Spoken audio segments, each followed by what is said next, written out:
Boa noite a todos. Em nome da União das Sociedades Espíritas Intermunicipal de Tupã, nós primeiramente queremos agradecer a presença de todos vocês. Agradecer também a apresentação maravilhosa do coral Música e Paz. Não poderia deixar de agradecer também a União Espírita Allan Kardec, aqui representado pelo Zeca, que sempre cede as dependências para as palestras da UNS. E gostaria também já de anunciar, para que vocês deixem agendados, no dia 28 de março, às 20 horas, aqui na União Espírita Allan Kardec, a palestra será do Agrício Almeida, também lá da cidade de Marília. O tema é Sede Perfeitos.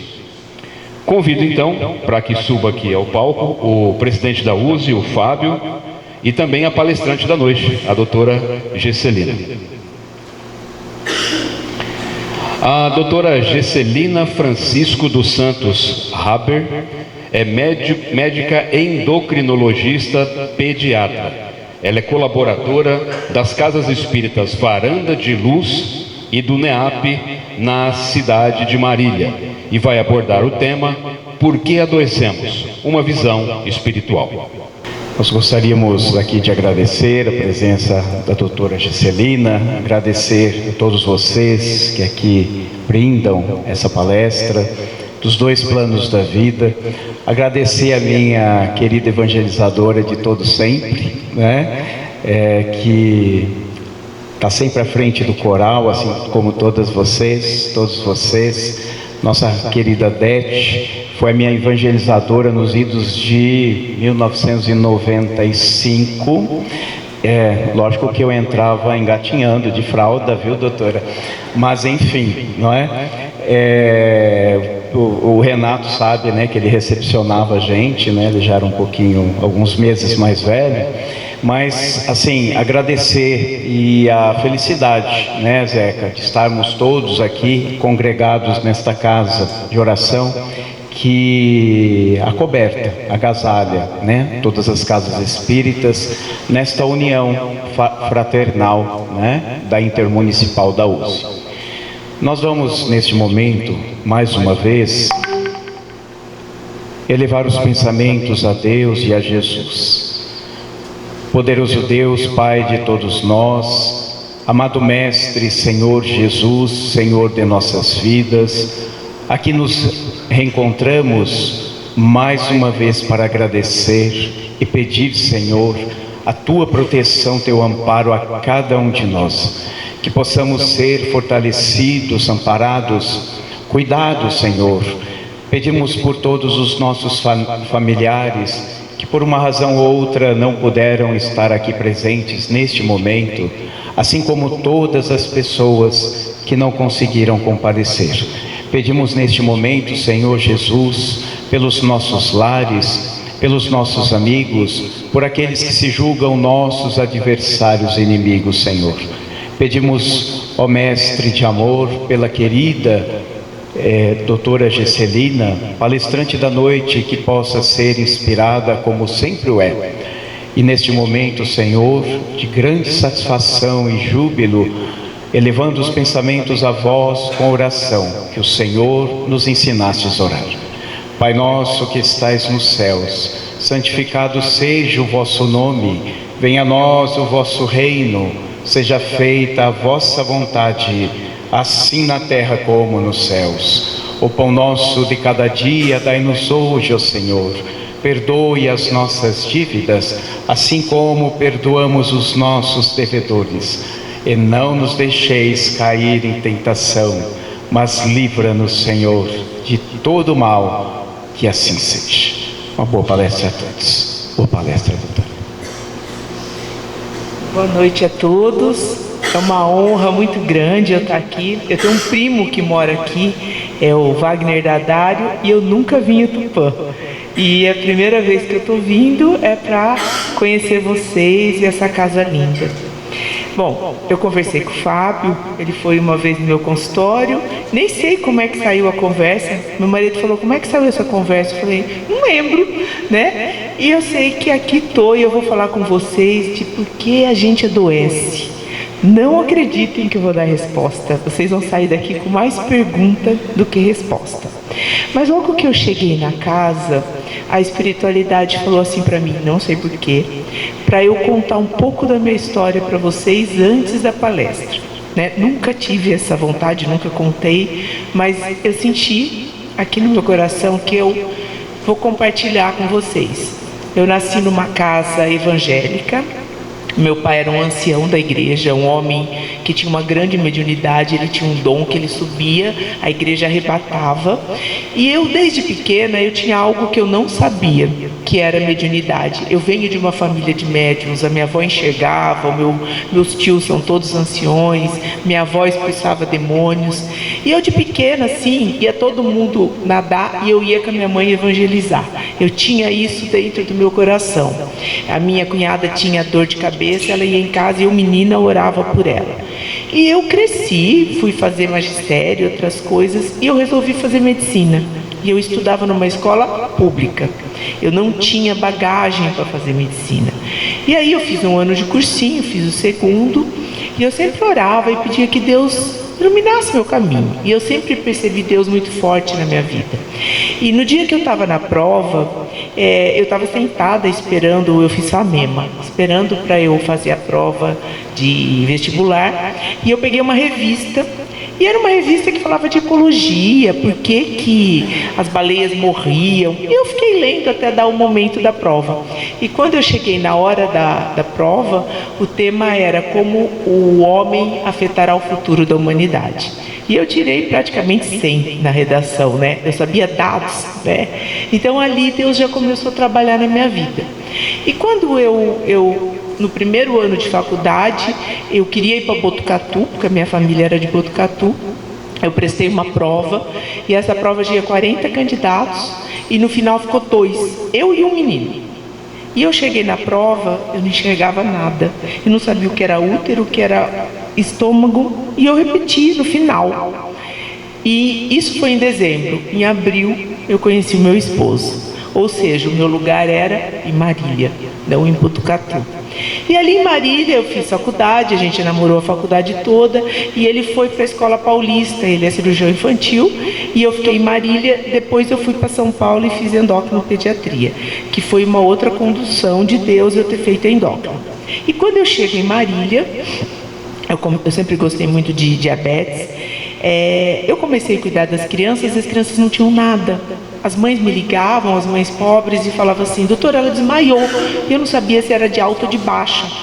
Aí tinha um médico lá que chamava Horácio, eu nem sabia que ele era espírita, e ele me ligou e a gente começou a conversar por telefone, e ele falou assim: Gesselina, nossa ideia bateu. Hoje é quarta-feira, sexta-feira a gente vai sentar e fazer um centro de diabetes. E aí eu falei: não dá pra gente conversar por aqui? Ele falou: não, o meu catéter, ele tinha insuficiência renal, entupiu, eu vou desentupir, depois a gente conversa. E ele foi desentupir o catéter e morreu. Ou seja, ele me passou desgranhento, né, o bastão bem antes dele partir. Aí eu falei: e agora? O que eu faço? Eu cheguei nessa cidade, não sei nada, não sei com quem eu falo. Aí eu tinha uma amiga, eu fiz um projeto, que ele tinha me falado para fazer, eu fiz um projeto, mas eu não sabia para quem entregava. Aí eu falei: será que eu entrego na prefeitura? Aí uma amiga minha falou: não, Gi, tem uma moça na DRS, que é a Regional de Saúde, que chama Bel, que era amiga do Horácio, e ela vai acreditar no que você falou, vai lá. Pois bem, aí eu chego na Bel, falei: ó, eu vou falar uma coisa e você vai achar que eu sou louca. E ela falou assim: não, Gê, eu sou espírita e eu era amiga do Horácio. Se ele te passou, a gente tem que fazer isso. Aí, eu, de família evangélica, a minha sogra católica, e o meu sogro, que foi o amor da minha vida, ele era um pai para mim, espírita. A primeira vez que eu entrei numa casa espírita, eu entrei com muito medo. Eu achei que ia ter espíritos assim, né, zanzando. E eu cheguei assim, encolhidinha. A dona Dinorá era no hospital espírita, era reuniões, o Ricardo me levou. E a hora que eu cheguei assim, a Dinorá falou para mim: moça, senta aqui na mesa. Eu falei: a senhora está enganada, né? Ela falou: senta aqui. E eu sentei. E a pessoa da frente, que era uma médium, recebeu uma entidade, que eu não sei se era o Horácio, se era alguém, e falou para mim: você recebeu uma missão, e você vai começar uma coisa que vai ser uma grande coisa, que vai ajudar muita coisa. Gente, então ali eu entendi, reforçando que eu tinha que trabalhar com aquelas crianças com diabetes. E aí, eu nunca contei essa história, não sei porque me falaram para contar aqui. E aí eu comecei a trabalhar com aquelas crianças, porque a Bel assumiu, ela impulsionou, ela pegou o projeto, mandou para São Paulo, e Marília foi o primeiro centro que criou um modelo que essas crianças teriam fitas, insulina, elas tinham tudo. E a gente começou um trabalho ali, e ali eu trabalhei 20 anos. E aí o governo fechou os NGAs, que eram os núcleos de gestão, e eu fiquei sem.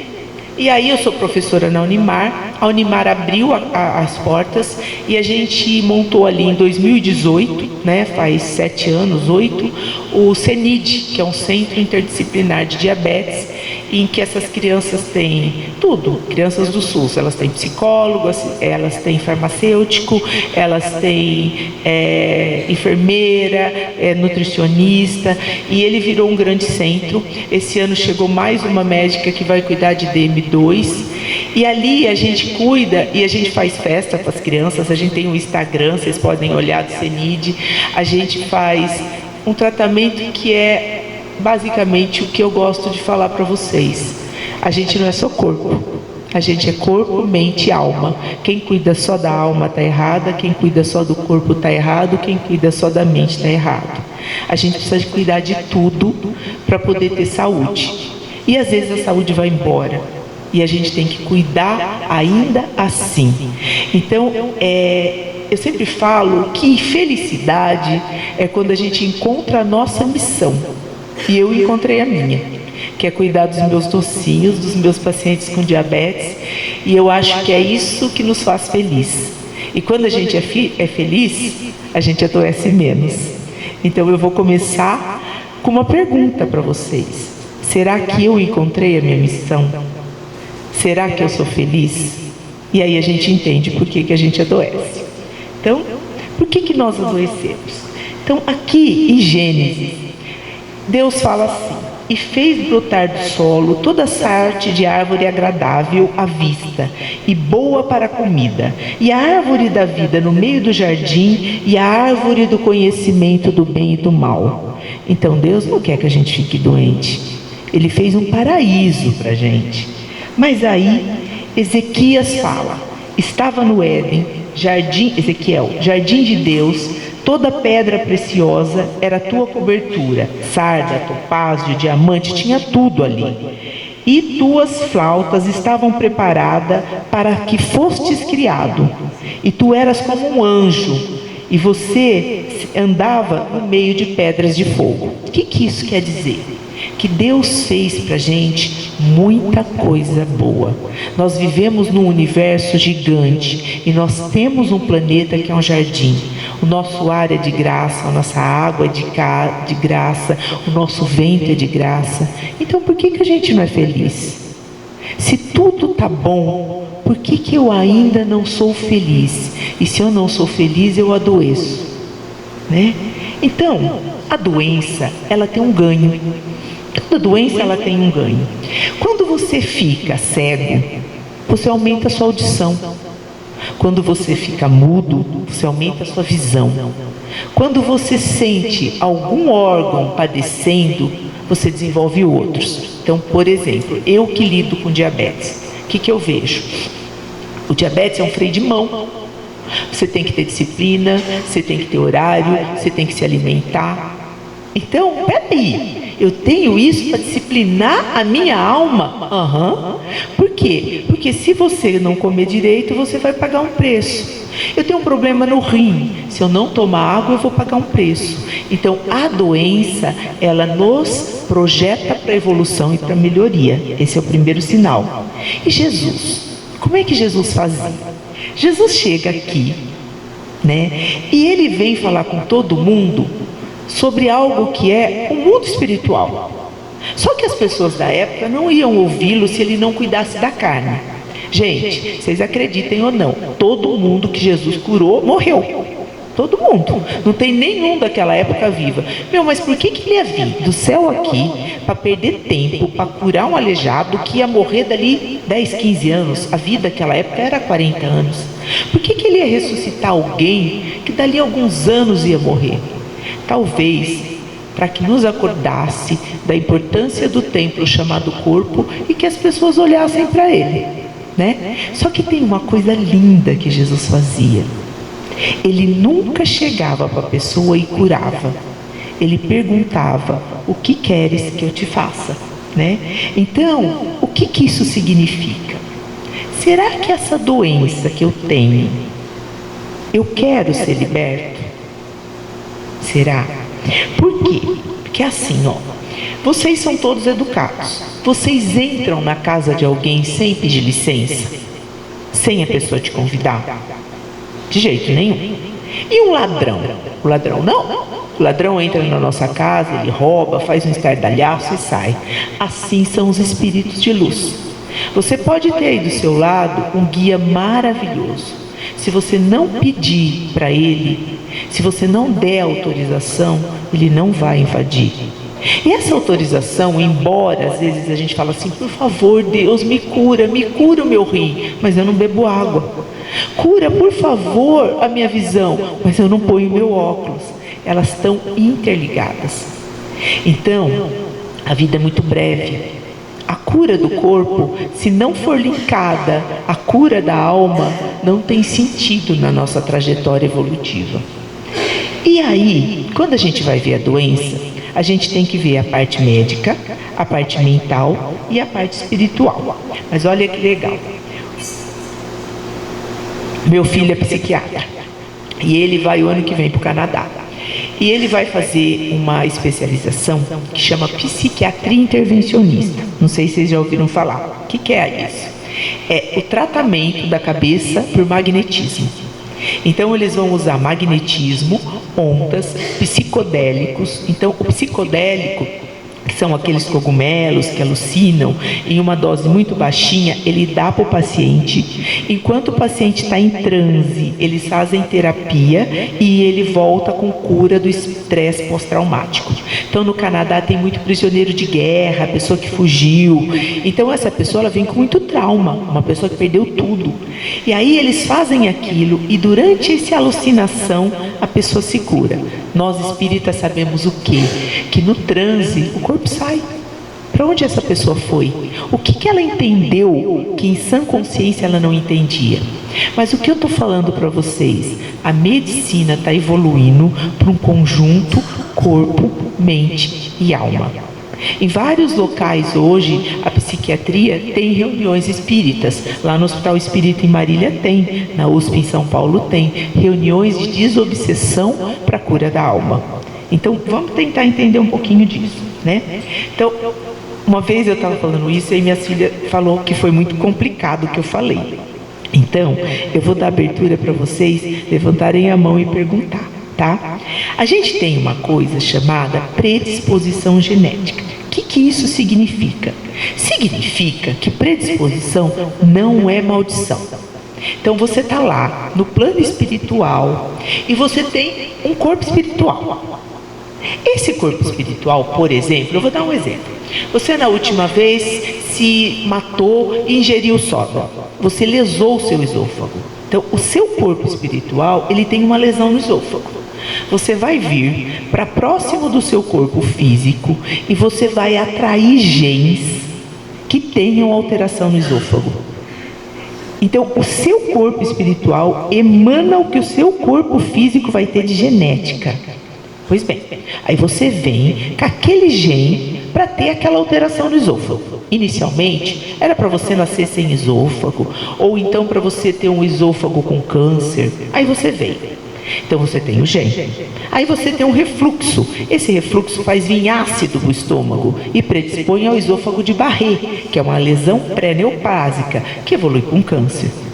Só que durante a vida, você fez um monte de boas ações, você emitiu energia positiva e você aborta aquele câncer e tem só uma esofagite. Ou não, você faz um câncer e faz metástase. Ou seja, a predisposição genética, ela nos emite ao que nós podemos ter, mas não o que nós necessariamente vamos ter. Então, por exemplo, eu nunca gostei de leite, nunca gostei, eu sinto o cheiro de leite. Aí agora, 55 anos, ano passado eu fiz um exame e eu descobri que geneticamente eu sou predisposta, homozigótica, à intolerância a leite. Mas eu nunca tive nada, porque eu nunca tomei leite. Então talvez o meu espírito já soubesse que eu não devesse tomar leite.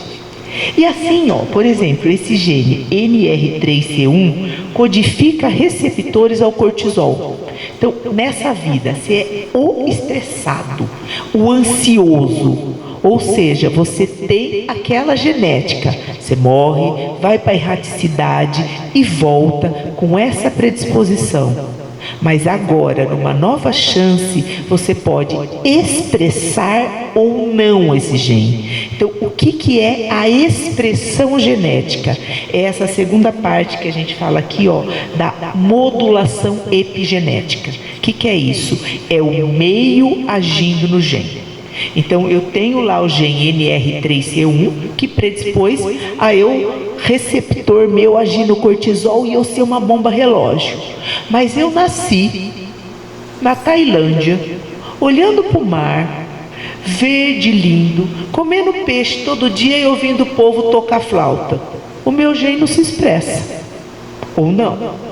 Eu nasci em São Paulo, no meio de uma favela, no meio de um tiroteio, e esse gene se expressa. Mas, gente, o que faz eu nascer na Tailândia ou na favela? O seu karma, o seu merecimento, as suas provas e as suas expiações. Espera aí, você relacionou então a ciência, que é a predisposição do gene, a epigenética, que é o meio e a mente, e o espiritual, que é o seu merecimento e as suas leis kármicas. Exatamente. Ninguém tem um só. E aí, como que isso funciona? Eu nasço lá, eu vou dar um exemplo que vocês vão entender.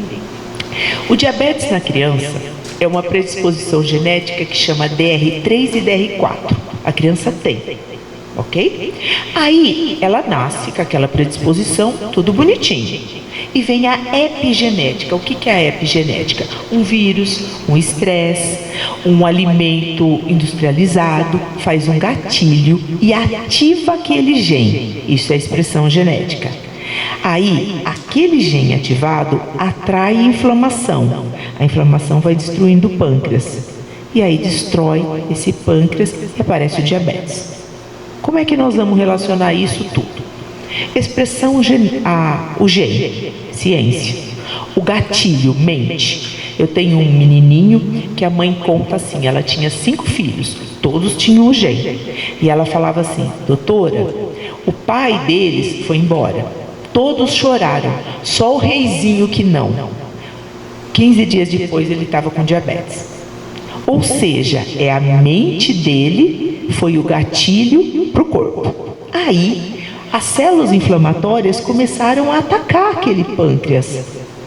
Mas tem gente que ataca e não destrói. Por quê? Porque ele tem genes que protegem e defendem da agressão. Aí eu teria que entrar com vocês numa coisa que chama célula T-killer, que é uma célula que a gente tem assassina dentro do nosso corpo. E a gente tem célula T-helper, que é uma que salva.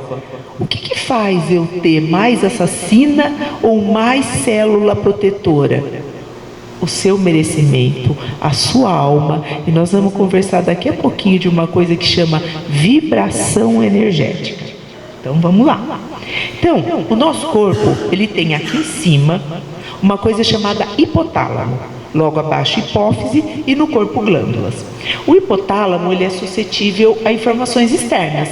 Então, por exemplo, as nossas crianças estão tendo puberdade precoce. Parece que é uma evolução do espírito não precisar ter infância. Então, talvez seja só isso. Mas a gente acredita que muita informação está entrando no hipotálamo dessas crianças e elas estão entendendo que elas já são adultos. Quem é mais velho sabe que as mães falavam assim, isso é conversa de adulto, vai para lá. Hoje as crianças vivem no meio de adulto, elas assistem televisão, elas veem coisas que não deveriam ver. E esse está lá, afetando. Aí eu mando ordem para a minha hipófise, que manda a ordem para o meu corpo.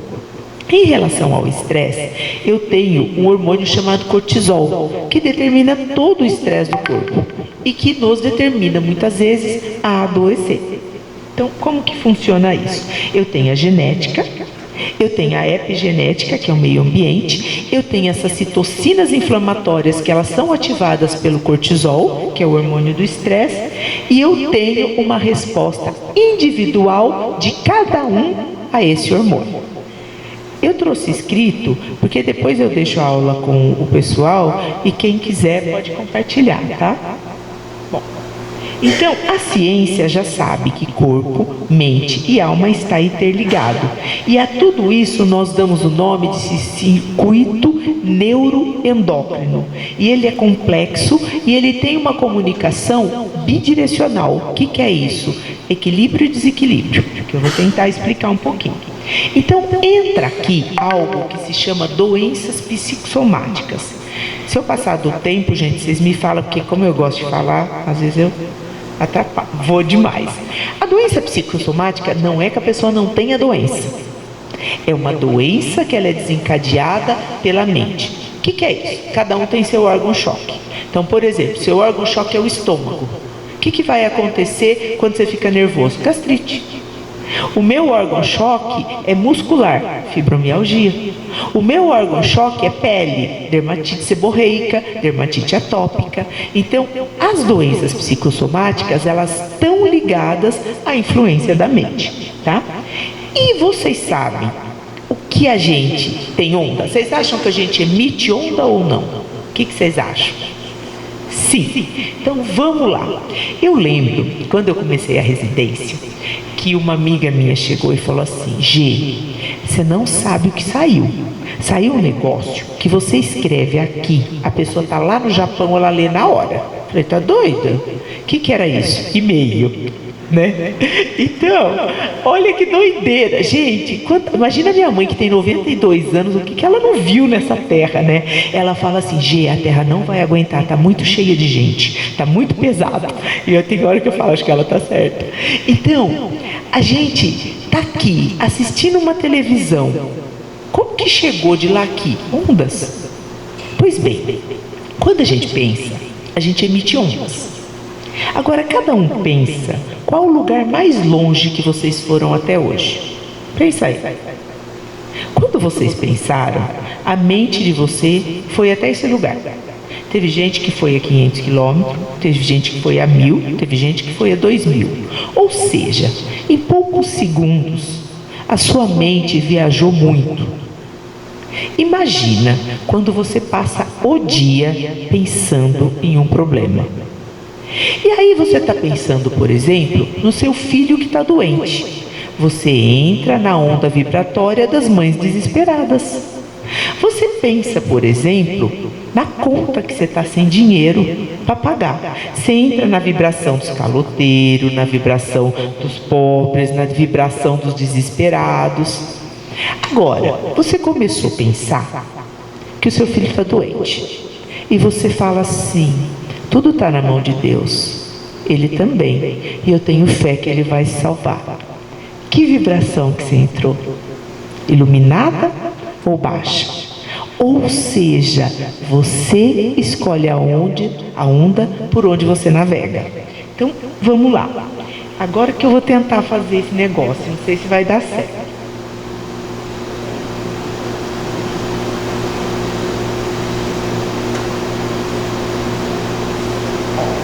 Eu vou pedir para vocês fecharem o olho e sentirem a vibração dessa música.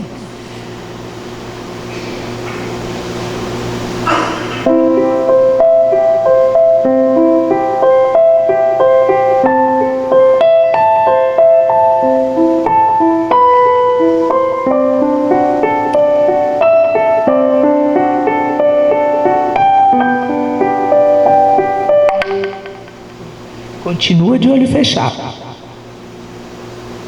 Pistola da cintura, joga pro alto e dá um golpe. Tira a pistola da cintura, joga pro alto e dá um golpe. Balança, balança, Glock, balança. Não vou deixar muito tempo não, senão vocês vão começar a sambar aqui.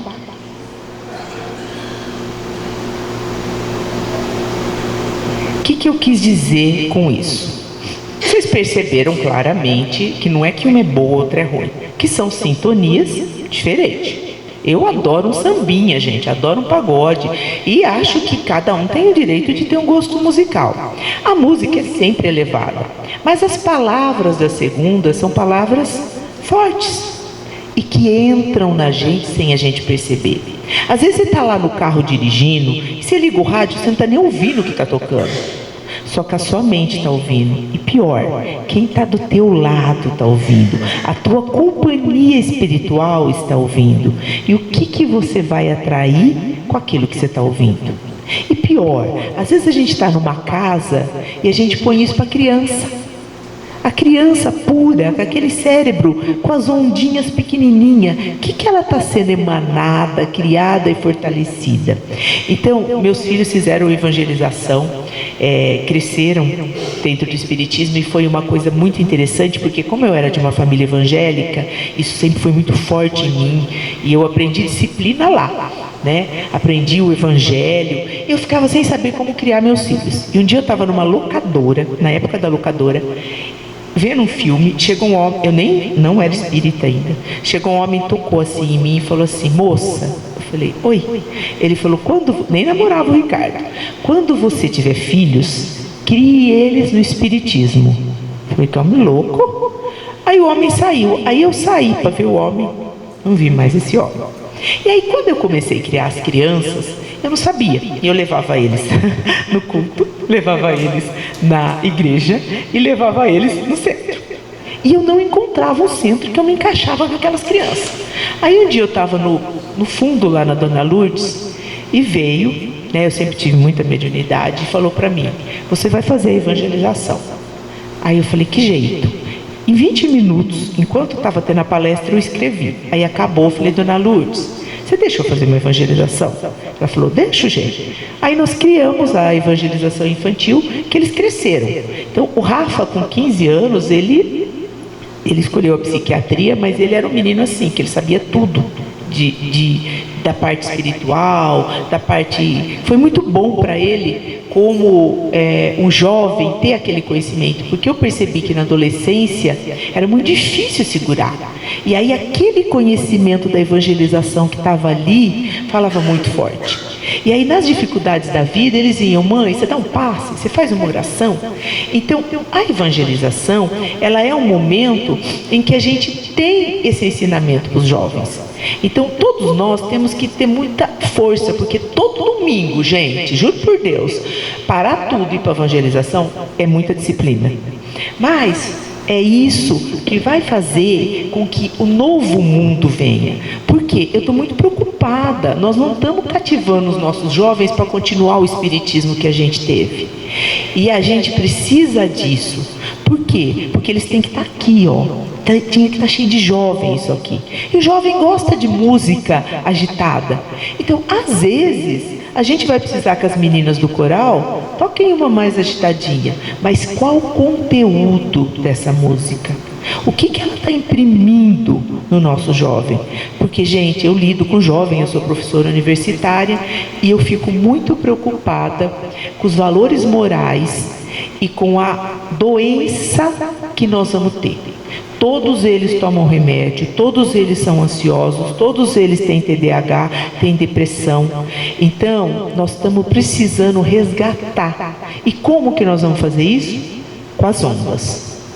Tá? Então, a função de cada um aqui é voltar para casa e cativar um jovem para prosseguir no espiritismo. Ó, missão, hein? Missão. Pode ser o filho, pode ser o sobrinho, pode ser o tio. Se eu não cativar nenhum, eu falhou. O que adianta eu fazer um espiritismo lindo e não deixar semente? Então, todo mundo aqui... Ah, mas eu já sou jovem. Tudo bem, então cative uma criança. Todos vocês têm essa missão. E aí vocês vão explicar para eles o que é onda, tá? Todos nós emitimos onda. Então, o corpo humano, ele emite uma onda que ela é infravermelha, que ela consegue até ser captada por luz e fotografia noturna. Será que o pensamento é uma onda? É. Como que é isso? Aqui, ó. O pensamento, ele tem ondas eletromagnéticas. Daí que isso que o Rafa vai fazer de tratar com magnetismo. E eu estou assistindo na Prime uma série que se chama Saving Hope, que é Salvando Esperanças. É de um médico que ele fica em coma e ele sai do corpo. E na primeira temporada, no capítulo 12, ele é tratado com magnetismo. Então lá eles já estão tratando. E hoje na USP em São Paulo e nos Estados Unidos, eles já estão fazendo assim: você enfia um eletrodo no cérebro, põe um chip, aí você manda ondas magnéticas para estimular, para melhorar a esquizofrenia e principalmente depressão profunda. Peraí, Gê, você está falando de livro espírita? Parece que eu li isso em livro dos mundos superiores. Estou falando aqui, ó, da Terra, do Brasil, gente. E aí, qual é a frequência das ondas cerebrais? A onda cerebral, ela tem uma frequência delta, uma frequência teta, uma frequência beta e uma frequência gama. Cada uma delas tem um nível de vibração. E adivinhe? Você escolhe a frequência do seu cérebro. Então tem aquela pessoa que acorda cantando, deve ser essas meninas felizes com uma onda lá em cima. E tem aquele rabugento que acorda reclamando, bravo, com a onda lá embaixo. Aí vocês pensam que cada um vai atrair, né? Então, qual onda cerebral é a melhor? De todas as ondas, tem uma que chega a uma frequência de 100 Hz. E essa onda é a onda da oração e da vibração. Então, quando eu oro, eu curo porque eu falo com os bons espíritos. Eu curo porque eu dou licença para eles entrarem na minha vida. Eu curo porque eu entro numa sintonia vibratória que todas as minhas células vão entrar em equilíbrio. Eu curo porque eu atraio para perto de mim espíritos benfeitores. E eu curo porque eu entro numa sintonia alta dos espíritos superiores e vibratórios de cura. Ou seja, se você quer a cura, a primeira coisa que você tem que fazer é parar de reclamar.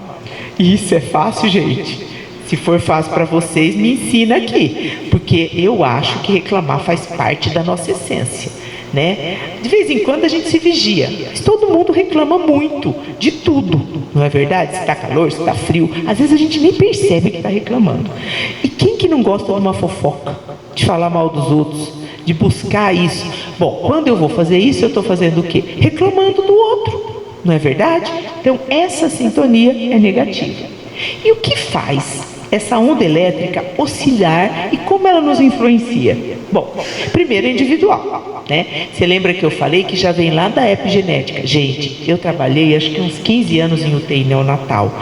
Tem nenê que ele é bonzinho e tem bichinho que já nasce bravo. Essa semana eu atendi uma mãe, ela veio com uma nenezinha de 2 meses. Ela sentou na minha frente, a bichinha olhou para mim, abriu um sorriso daqui a aqui com 2 covas. Na hora eu já me apaixonei. Ou seja, a sintonia vibratória daquele espírito é elevada. Ela tem 2 meses. Então, primeiro, isso já é individual. Tem gente que é carismático, que é cativante. Vocês imaginem Jesus. Falam que quando Jesus passava, aonde ele passava, as pessoas ficavam felizes, elas brigavam menos. Eu não sei se todos assistiram The Chosen. Todo mundo já viu aqui aquela série? Eles escolheram um artista extremamente carismático. E eu falo assim que parece que ele nos aproxima. E eu gosto de pensar em Jesus assim. Uma pessoa amável, carismática, com uma sintonia linda, que é dos espíritos de luz, né? E aí, eu tenho ainda o coletivo. O que é o coletivo? Bom, eu estou individualmente numa vibe boa, feliz, ouvindo todo mundo bem. Só que eu saio, eu vejo guerra, eu vejo coisas horríveis. Esse coletivo me influencia. Então, parece que nós estamos numa época de transição de planeta. E as portas umbralinas, de tempo em tempo, são abertas. Porque Deus ama todos, inclusive os que estão no umbral. Eles também têm a chance de melhorarem, de subirem para as colônias, para se reciclar e melhorar. Por Por quê? Porque esse mundo vai mudar. E quem não evoluir, não vai ficar aqui, vai para um mundo pior, né? Então, essa coletividade, ela não se envolve, porque nós somos como o corpo de Cristo. Se o dedão está doendo, o corpo todo sente. Se a minha cabeça está doendo, eu tenho ânsia de vômito, eu fico mal, eu não como. Ou seja, se o meu irmão lá da Síria está em guerra, eu vou sentir aqui. Se o meu irmão palestino está passando fome, eu vou sentir aqui. Essa semana, irmãos do Maranhão, indo para o Rio Grande do Sul para uma plantação de maçã, para trabalhar, trabalhadores rurais, sofreram um acidente em Marília. E o ônibus virou, 6 pessoas morreram, 20 ficaram em estado grave, foi todo mundo para pronto-socorro. A cidade se mobilizou para levar roupa, e eles estavam assim com uma gratidão, falando que eles nunca tinham comido daquele jeito, sentido daquele jeito. Peraí, esse meu irmão estava lá no Maranhão sem comida, ele me afeta aqui? Afeta. Por quê? Porque nós somos um só corpo e uma só carne em Cristo. Enquanto todos estiverem em sofrimento, um estiver em sofrimento, todos vão estar em sofrimento. Por isso que fora da caridade não há salvação. Se eu tenho um irmão em sofrimento e eu passo por ele e viro as costas, ilusão que isso não vai me afetar. Isso vai de uma forma ou outra me afetar. Por isso não existe saúde sem caridade. E aí eu vou ter a sensibilidade. O que é a sensibilidade? Por exemplo, eu tenho uma mediunidade. Então, quando eu era criança, eu tinha asma. Mas eu nunca tive asma. Mas eu tinha uma cunhada que tinha asma. Eu ia para a casa dela e eu voltava chiando. Minha mãe me levava ao pronto-socorro. Eu tinha uma coisa assim, eu entrava numa casa, eu tinha ânsia de vômito e vomitava. Até eu descobrir que isso era mediunidade, até eu aprender a me equilibrar para eu não ter isso, eu precisei evoluir. Como que eu evoluí? Eu me tornei melhor? Não sei se eu me tornei melhor, mas eu estudei, eu procurei entender, eu procurei me dominar. Então, por exemplo, essa semana a gente está com uma mudança na universidade, que assim, eu trabalhei 12 horas por dia e eu estava assim, muito cansada. E eu cheguei e meu marido falou: Gê, você vai ficar doente? Eu falei: não vou. Eu já passei coisa pior. Eu vou respirar fundo. Teve uma hora que começou a me dar uma taquicardia, uma ansiedade, e eu falei: não vou. Eu vou fazer uma coisa de cada vez. E eu vou conseguir. E se eu não conseguir, tudo bem. Isso é treino. Conseguir tudo? Não. Ainda tive uma taquicardia aqui, mas a gente tem que todo dia tentar. Todo dia tentar. E assim, quem que vai fazer isso com a gente? Primeiro lugar, parente. Gente, parente é uma coisa de louco. Por quê? Porque Deus é sábio. Então ele põe 2 irmãos, um bem-humorado e um mal-humorado. Para quê? Para que o mal-humorado aprenda com o bem-humorado. Ele põe 2 primos, um sovina e o outro gasta tudo. Para quê? Para que um aprenda com o outro. Se ele colocasse só iluminado numa casa e na outra casa só os espíritos mais rudimentares, não seria justo. Então, o nosso lar é o nosso primeiro aprendizado. Segundo aprendizado, trabalho. Você vai encontrar de tudo. E terceiro aprendizado, o mundo em si que nos circula. Então, essa sensibilidade, ela é individual. Tem pessoa que não percebe. Ela tem, como diz o povo, corpo fechado, nada afeta.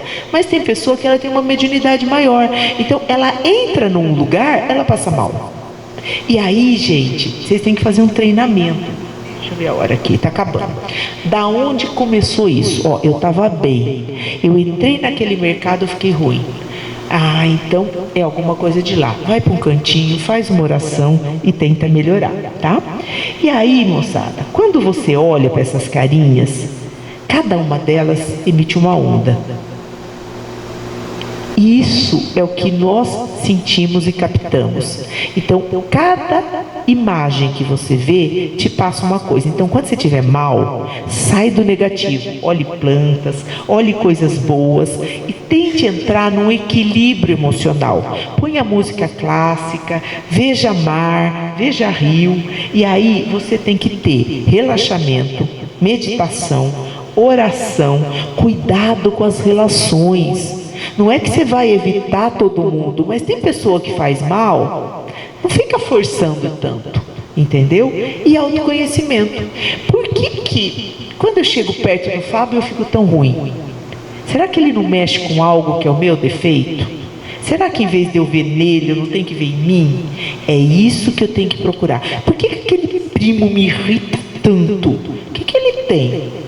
Geralmente, os obsessores, os inimigos, são os nossos maiores amigos, porque eles nos mostram as nossas fraquezas e o que nós precisamos evoluir. Tá? Então, nós temos que pensar que os pensamentos negativos e o estresse, eles têm um forte poder em nos adoecer, assim como as emoções positivas em nos curar. Então, as ansiedades e as doenças físicas, elas comprometem vários órgãos, mas em especial o coração, o sistema digestivo, o sistema nervoso e o sistema imunológico. É batata, passa estresse, você gripa. Né? Essa semana, que eu tive muito estresse, eu fiquei rouca. Então, isso não sou eu, isso é todo mundo, tá? Então, nós temos que pensar que nós temos corpo físico, perispírito e espírito. E nós temos que tratar os três. Como que eu vou tratar o corpo físico? Beber muita água, boa alimentação, horas de sono. Gente, ninguém aqui é espírito, não. Só espírito, ninguém aqui vive sem comer, ninguém vive sem dormir. Então, vocês têm que ter exercício, o corpo precisa disso, tá? Então tem que tratar tudo isso. E o perispírito? O perispírito, ele sofre a influência toda do ambiente. Se eu estou num ambiente poluído, se eu estou num ambiente de muito efeito sonoro, se eu estou num ambiente que não é salutar. E o espírito, com a oração, com a mudança e com o estudo. Tá? Então, aqui perispírito todo mundo entende.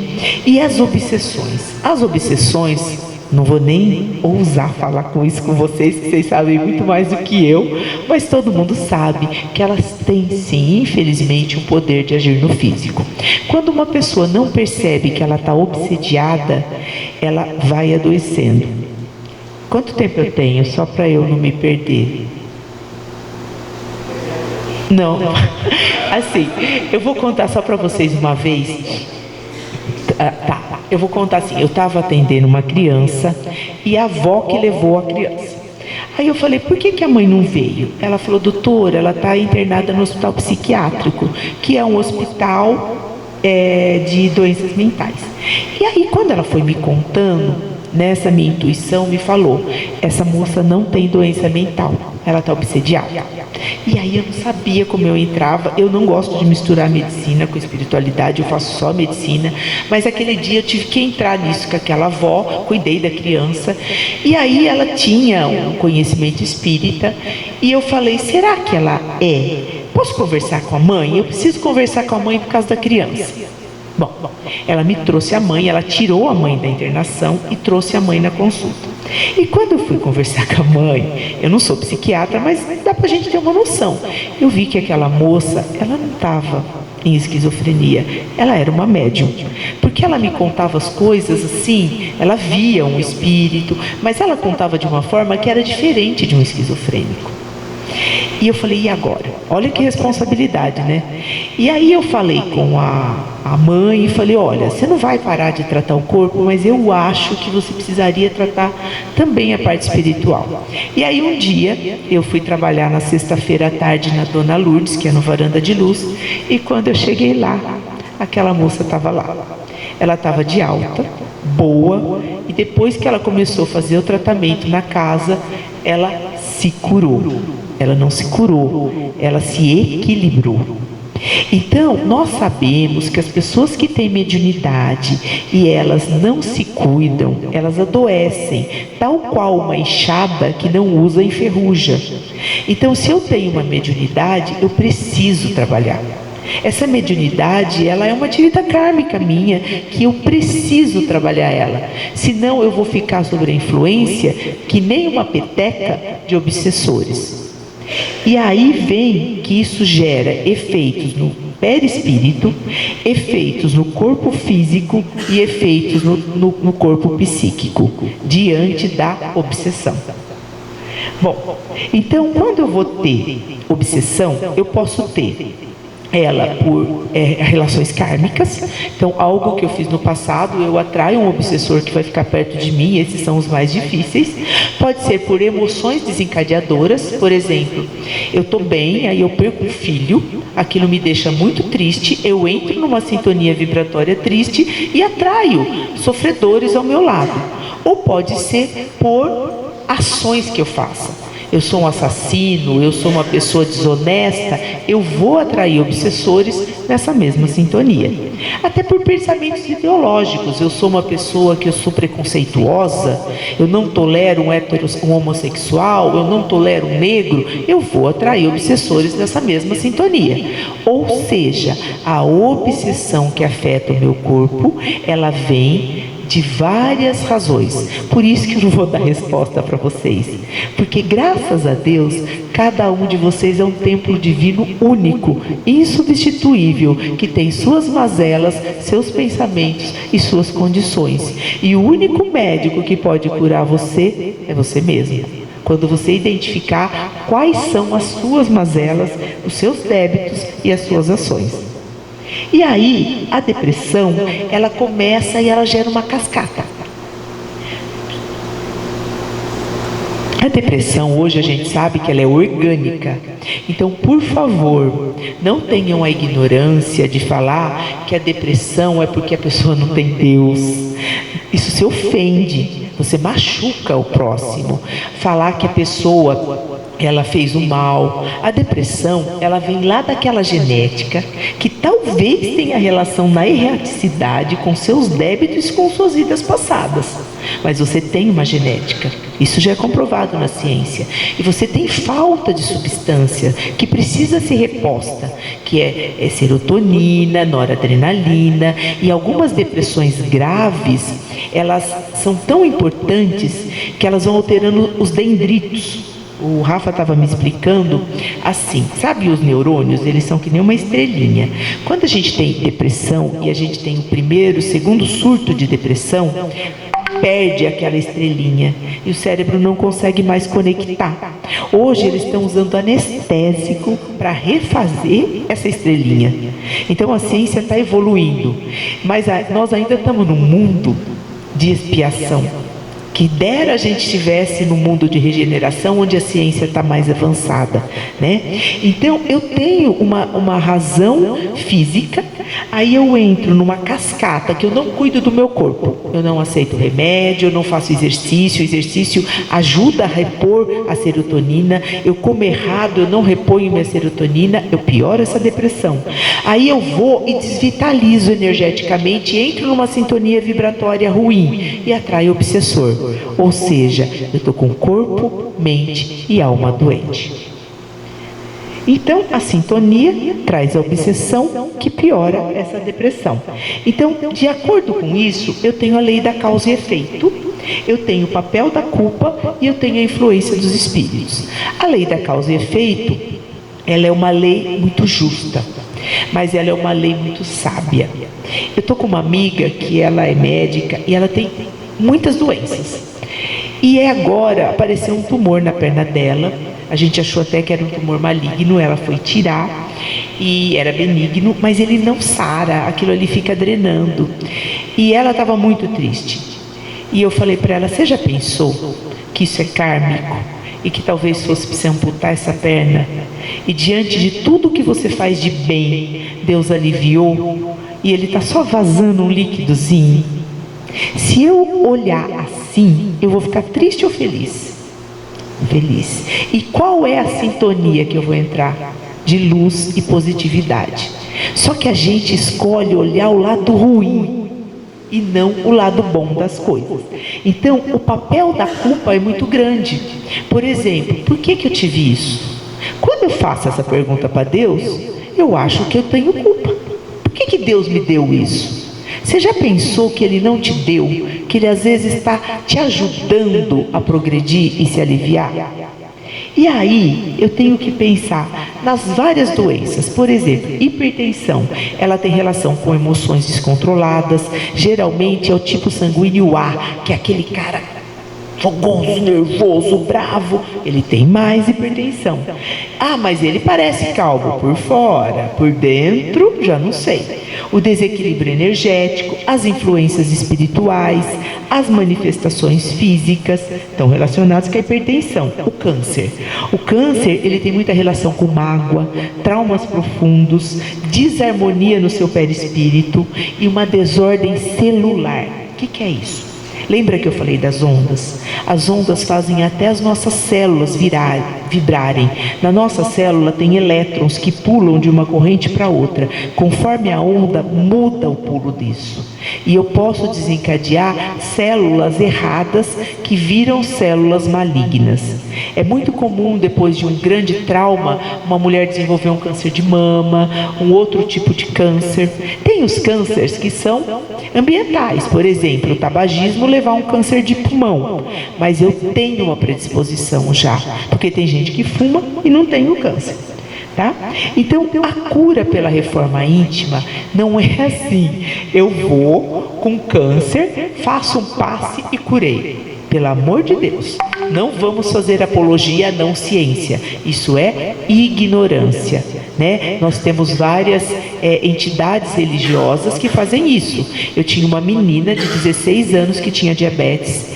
Ela tinha diabetes e lúpus. E ela foi em uma determinada denominação e eles falaram que ela fosse em tal lugar e parasse todo o remédio, ela ia ser curada. E ela morreu com 16 anos. Então, o corpo, gente, ele existe, ele tem que ser cuidado, mas a gente não pode esquecer que o autoconhecimento, a reforma íntima, a transformação moral leva ao equilíbrio energético para que a ciência cure o corpo. Tá? E aí, qual é o caminho para isso? Prática da oração diária e várias vezes. Isso eu aprendi com meu pai. Ele orava 8 vezes por dia. Ele entrava no quarto e falava assim: já orou ou vai dormir que nem cavalo? Eu tô velha e eu lembro disso. Toda noite eu falo. Tem noite que eu durmo que nem cavalo, gente, que eu tô tão cansada. Mas aquilo fica, por isso que a gente tem que fazer na criança, né? O estudo do Evangelho, por que eu tenho que estudar? Para ter conhecimento, para a gente saber tudo isso. Então reserve 5 minutos do seu dia para leitura edificante, para ter conhecimento. Põe um podcast no carro e vai ouvindo. Desobsessão. Gente, o desobsediado fede. Ele não consegue coisa boa perto dele. Ele não consegue olhar para frente. Ele precisa de ajuda. Por isso que ainda temos que ter as casas espíritas com trabalhos de caridade e desobsessão. E o autoconhecimento, que é nós entendendo os nossos defeitos e as nossas mazelas. É muito fácil apontar o dedo para o irmão que é sovina, para o outro que é folgado. E o meu defeito? E a minha impaciência? E a minha ignorância? E o que eu estou fazendo para trabalhar isso? Né? E aí, quando eu uno corpo e espírito, eu tenho a minha responsabilidade na minha doença. A culpa não é de Deus, é minha. Eu vou para a cura integral, que é a cura do corpo, da mente e da alma, tá? Então, se eu conseguir integrar ciência, mente e espírito, eu tenho uma medicina completa. E aí eu vou ter uma conexão como um todo. Então, o meu corpo, ele lança doença no perispírito e o perispírito lança doença no meu corpo. Nós somos uma união. Então, eu tenho que cuidar desse corpo para eu não fazer o meu perispírito adoecer. Senão, na próxima vida, eu vou carregar sequelas nesse corpo espiritual que eu tenho. E eu tenho que aceitar que as coisas que estão vindo do meu perispírito para o meu corpo são mazelas passadas, que se eu passar com nobreza, eu vou ter merecimento de vir melhor, tá? E assim eu vou melhorando meus centros vitais, que nós temos os centros de equilíbrio corporal, e eu vou fazendo meus pilares da cura. Então, eu preciso da ciência médica, do cuidado psicológico e da prática espiritual. Tem muita gente ainda contra psicólogo. É importante. Se você não consegue sozinho, a psicologia vai te ajudar a entender aonde está o seu problema. aonde você precisa se olhar, tá? E aí, quando eu faço tudo isso, a eficácia terapêutica, isso é ciência, gente, aumenta para 85%. Então ainda tem 15%? Claro. Por quê? Porque nem Jesus impediu há 2000 anos atrás que as pessoas não morressem. E nós vamos morrer. Mas nós temos que morrer com a consciência limpa, que nós fizemos tudo o que estava ao nosso alcance para não sermos suicidas. Então, nós somos suicidas? Quando eu entro numa sintonia vibratória, que eu só atraio coisa ruim, eu estou matando minha alma, eu estou sendo um suicida. E eu vou melhorar algo que se chama qualidade de vida. De entender que, às vezes, qualidade de vida é sentar num fim de tarde com a sua mãe idosa e tomar um cafezinho. É sentir aquele cheirinho assim, ó, de café e apreciar. Não é grandes coisas, são as coisas diárias do nosso cotidiano. E aí, quando a gente equilibrar, nós vamos entender que nós adoecemos para nos curar num sentido mais amplo, curar a alma. Quando nós curamos a alma pelo conhecimento, pela autoperfeição moral e pelo amor, o reflexo se dá numa mente pacífica e num corpo equilibrado. Então, às vezes, a dor é um remédio amargo que Deus, no seu amor supremo, nos dá para nos despertar virtudes, depurar nossas imperfeições e fazer com que nós, tentando evitar esses males, consigamos enfrentá-los com serenidade, fé e melhorar o nosso espírito. Então, por que nós adoecemos? Nós adoecemos para nos curar. E nessa série que eu estou assistindo, eu vi uma frase que eu me encantei. Ele fala que a dor é do corpo, o sofrimento, ele é da mente e da alma. E que talvez o segredo seja aprendermos com a dor para curarmos a alma. Eu dei uma adaptada no que eu entendi, mas eu acho, gente, que nós temos todos que sair daqui com algumas lições. Primeiro, vamos tentar ver aonde eu estou errando. Segundo, qual é a sintonia vibratória que predomina o dia todo em mim? O que eu estou fazendo com as minhas células? Eu estou expondo elas a uma onda delta ou uma onda beta, ou uma onda gama? Como que eu estou fazendo o meu corpo vibrar? E como que eu estou cuidando do templo da minha alma, que é o meu corpo? Muito obrigada, boa noite.